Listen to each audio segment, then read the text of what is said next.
ఏమంటున్నాడంటే ఈ యొక్క పండుగలను ఆచరించాలని ఇక్కడ మాట్లాడుచున్నాడు. ఆ 40వ వచనాన్ని కూడా చదువమ్మా. ఈత మట్లను కొమ్మలను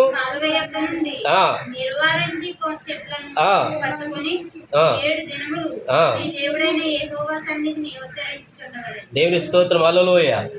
ఇది చాలా జాగ్రత్తగా ఆలోచించినప్పుడు ఇది ఏమై ఉన్నదంటే ఈత కొమ్మలను అంజురపు చెట్లు కొమ్మలను పట్టుకుని మరి పండగ ఆచరించాలని. మరి పస్కా పండగ రోజున మరి ఇజ్రాయేలు యేసుక్రీస్తున్న గాడిద మీద ఊరిగిస్తున్నప్పుడు వారు ఏం చేశారు?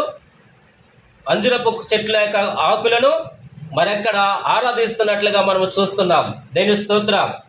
కాబట్టి జాగ్రత్తగా ఆలకించండి. మొదటి దినము విశ్రాంతి దినము, మరి 8వ దినము కూడా విశ్రాంతి దినమే. దేవుని స్తోత్రం.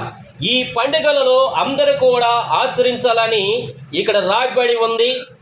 సరే, 42వ వచనాన్ని కూడా మనం చదువుకుందాం.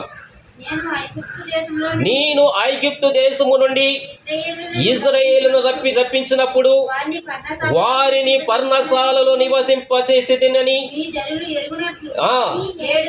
7 దినములు మీరు పర్ణశాలలో నివసించవలను. ఎవరు పర్ణశాలలో నివసించాలి? ఇజ్రాయేలులో పుట్టిన వారందరూ పర్ణశాలలో నివసించవలను. దేవుని స్తోత్రం.